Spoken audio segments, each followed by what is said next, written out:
Año litúrgico de Don Próspero Gueranger, cuarto domingo después de Pascua. La institución de los sacramentos. Hemos visto a Jesús constituir su iglesia y poner en manos de los apóstoles el depósito de verdades que serán objeto de nuestra fe. Hay otra obra no menos importante para el mundo, en la que pone sus cuidados durante este último periodo de su permanencia sobre la tierra. Es la institución definitiva de los sacramentos.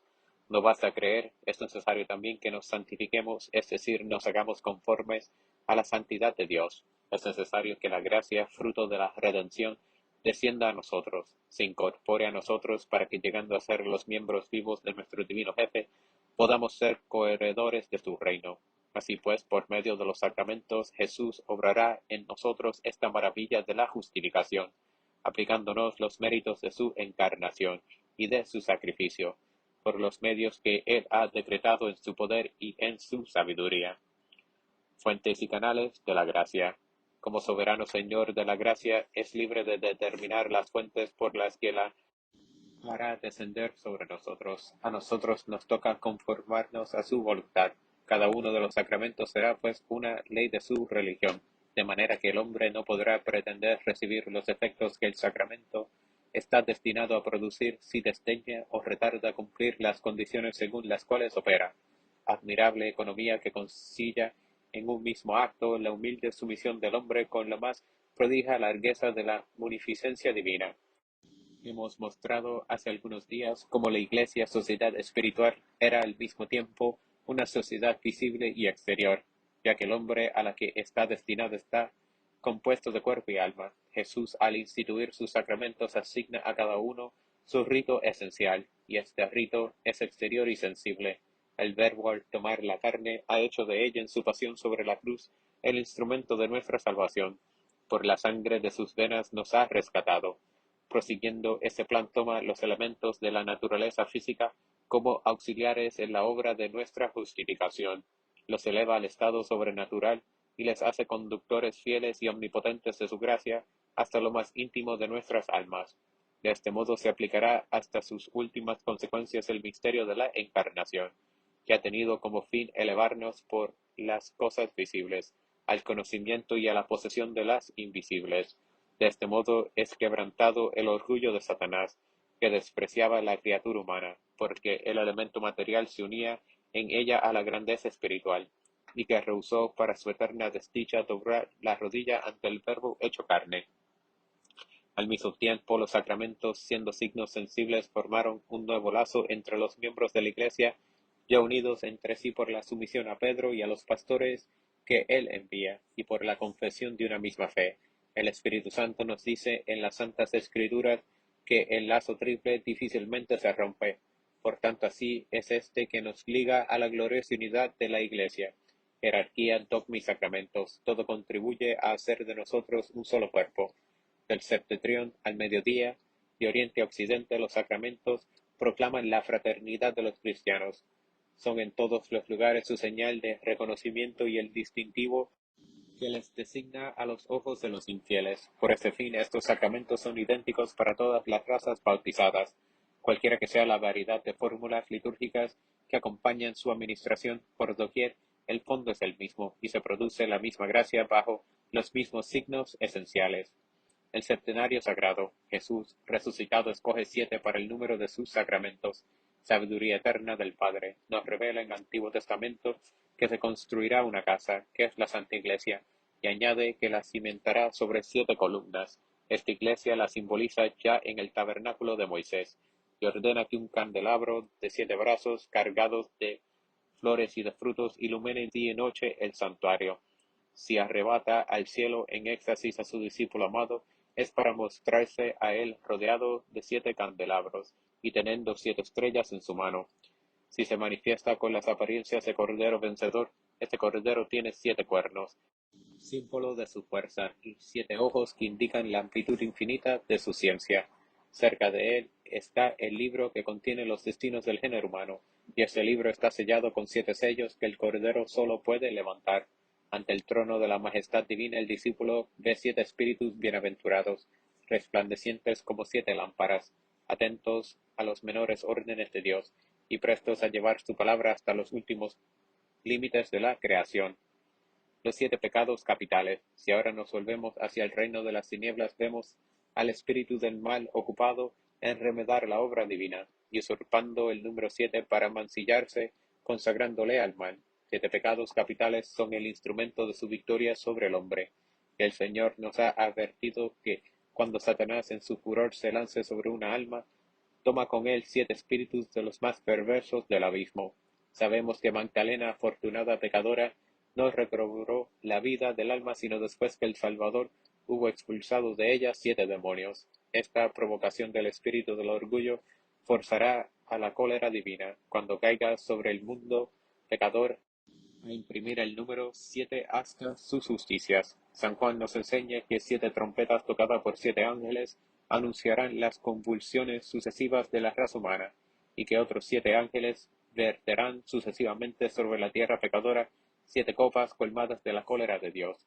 Nosotros pues, que queremos ser salvos y gozar de la gracia en este mundo y en la otra de la visión de nuestro Maestro resucitado, acogemos con respeto y reconocimiento el septenario misericordioso de sus sacramentos.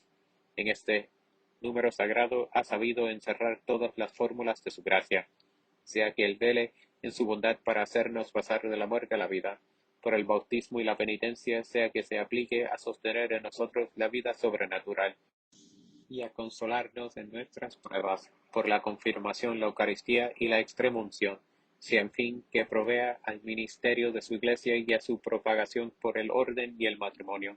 Nos encontrará una necesidad del alma, una indigencia de la sociedad cristiana, que no haya llenado por medio de las 7 fuentes de la regeneración y de la vida que tiene abiertas para nosotros, y que no cesa de hacer correr sobre nuestras almas. Los 7 sacramentos bastan para todo. Uno solo que faltase, la armonía se destruiría.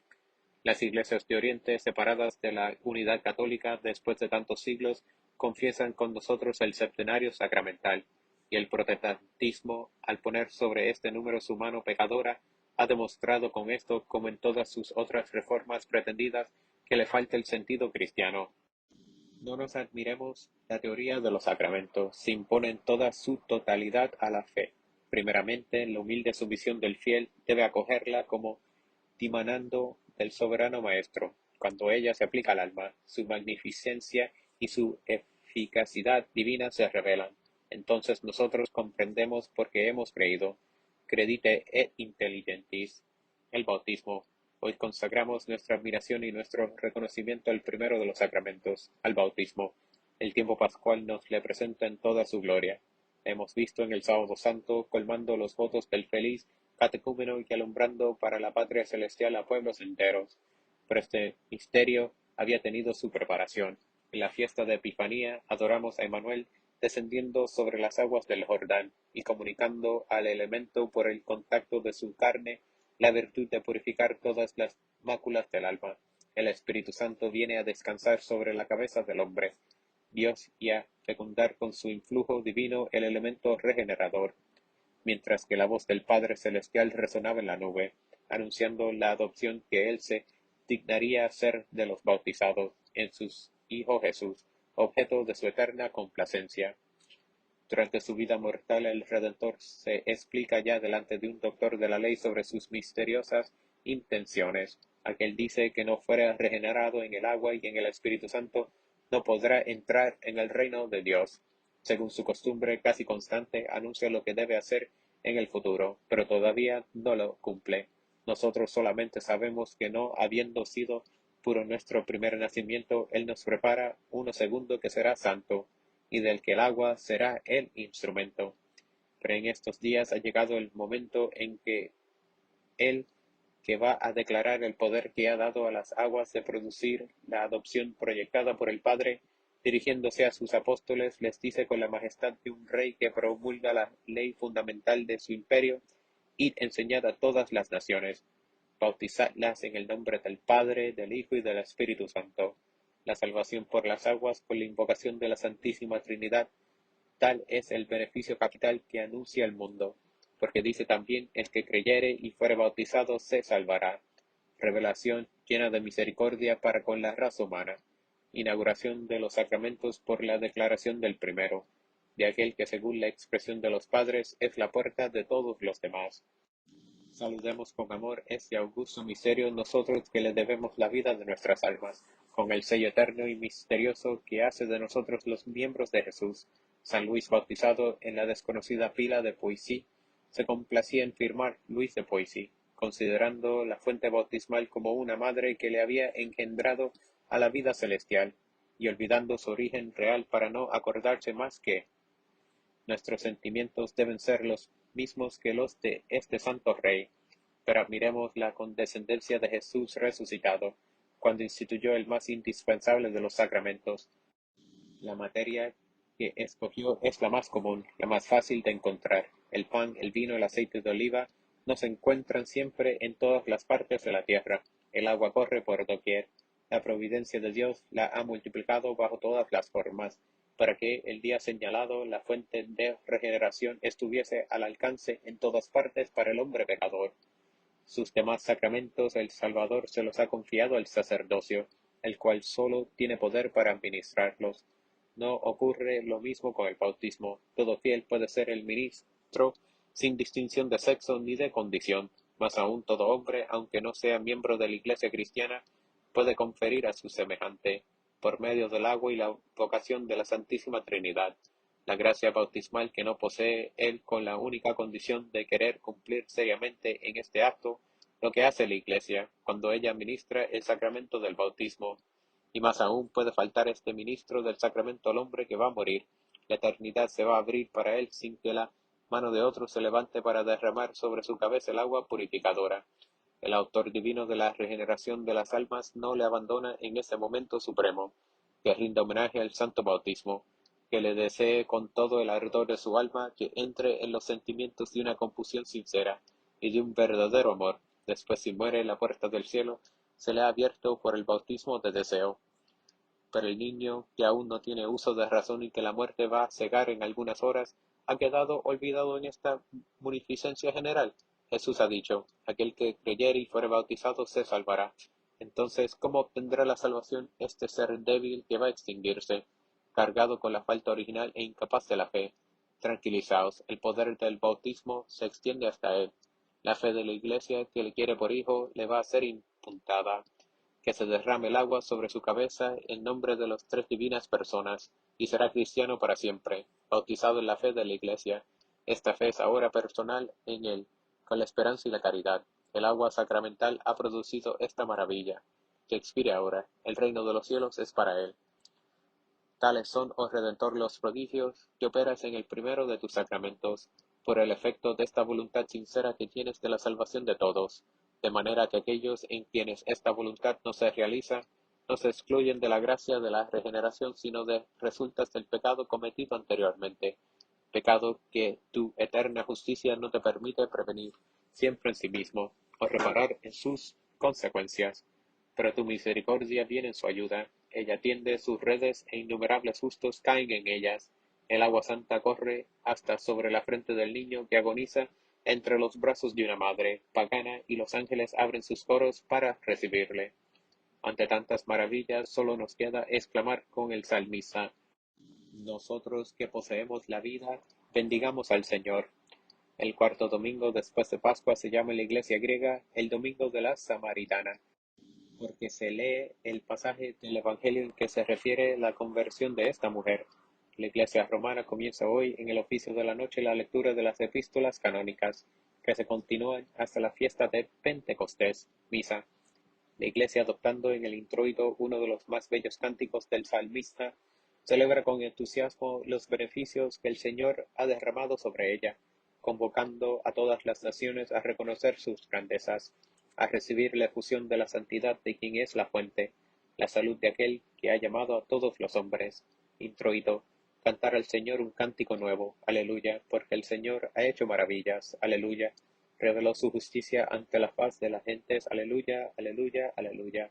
Salmo, le salvó su diestra, y su santo brazo, gloria al Padre. Colmados de los beneficios de Dios que les une en un solo pueblo por sus sacramentos, los fieles deben elevar al amor de los preceptos del Señor y aspirar a las alegrías eternas que les promete. La Iglesia implora para ellos esta gracia en la colecta. Colecta. Oh Dios, que unes las almas de los fieles en una sola voluntad, da a tus pueblos el amar lo que mandas, el desear lo que prometes, para que entre las mundanas variedades nuestros corazones estén fijos allí donde están los verdaderos gozos. Por el Señor. Epístola. Lección de la epístola del apóstol Santiago. Carísimos, toda óptima dádiva y todo don perfecto procede de arriba, desciende del Padre, de las luces, en el cual no hay cambio, ni sombra de mudanza, pues Él nos engendró voluntariamente con la palabra de la verdad, para que fuésemos el comienzo de su creación. Ya lo sabéis, carísimos, hermanos míos, sea pues todo hombre veloz para oír, pero tardo para hablar, y tardo para la ira, porque la ira del hombre no obra la justicia de Dios, por lo cual, rechazando toda inmundicia y todo exceso de malicia, recibid con mansedumbre la palabra inspirada, la cual puede salvar vuestras almas. Imitar al Padre. Los favores derramados sobre el pueblo cristiano proceden de la sublime y serenidad bondad del Padre celestial. Es el principio de todo en el orden de la naturaleza, y si en el orden de la gracia hemos llegado a ser sus hijos, es porque Él mismo nos ha enviado su verbo consubstancial, que es la palabra de verdad, porque la que hemos llegado a ser mediante el bautismo Hijo de Dios. De aquí se deduce que debemos imitar, en cuanto es posible a nuestra flaqueza, la serenidad de nuestro Padre que está en los cielos, y librarnos de esta agitación pasional que es el carácter de una vida toda terrestre, mientras que la nuestra debe ser del cielo donde Dios nos arrastra. El santo apóstol nos exhorta a recibir con mansedumbre esta palabra que nos convierte en lo que somos. Ella, según su doctrina, un injerto de salvación hecho en nuestras almas. Si ella actúa allí, si su crecimiento no es obstaculizado por nosotros, seremos salvados. En el primer versículo, aleluyático, Cristo resucitado celebra por la voz del salmista el poder del Padre que le ha dado la victoria en su resurrección. El segundo, tomado de San Pablo, proclama su vida inmortal. Antífona. Aleluya, aleluya. La diestra del Señor ejerció su poder. La diestra del Señor me ha exaltado. Aleluya. Cristo resucitado de entre los muertos ya no morirá. La muerte no le dominará más. Aleluya. Evangelio. Continuación del Santo Evangelio según San Juan. En aquel tiempo dijo Jesús a sus discípulos: Voy a aquel que me ha enviado, y nadie de vosotros me pregunta: ¿Dónde vas? Sino que, ¿por qué os he dicho esto? La tristeza ha llenado vuestro corazón. Porque yo os digo la verdad, os conviene que yo me vaya, porque si no me fuere, el Paráclito no vendrá a vosotros, mas si me fuere, os lo enviaré a vosotros, y cuando venga él, convencerá al mundo de pecado y de justicia y de juicio. De pecado, ciertamente, porque no ha creído en mí, y de justicia, porque voy al Padre, y ya no me veréis, y de juicio, porque el príncipe de este mundo ya ha sido juzgado. Todavía tengo mucho que deciros, pero ahora no podéis entenderlo, mas cuando venga el Espíritu de verdad, os enseñará toda la verdad, porque no hablará por sí mismo, sino que dirá todo lo que ha oído, y os anunciará lo que ha de venir. Él me glorificará, porque lo recibirá de mí, y os lo anunciará a vosotros. El anuncio del Espíritu Santo. Los apóstoles se entristecieron cuando Jesús les dijo: Yo me voy. ¿No lo estamos también nosotros, que después de su nacimiento en Belén le hemos seguido constantemente, gracias a la liturgia que nos ha hecho seguir sus pasos? Todavía algunos días más y se elevará al cielo, y el año perderá ese encanto que recibía día tras día con sus acciones y con sus discursos. Con todo, no quiere que nos dejemos invadir por una excesiva tristeza. Nos anuncia que en su lugar va a descender sobre la tierra el Consolador, el Paráclito, y que permanecerá con nosotros para iluminarnos y fortificarnos hasta el fin de los tiempos. Aprovechemos con Jesús estas últimas horas. Pronto será tiempo de prepararnos a recibir al huésped celestial que vendrá a reemplazarle.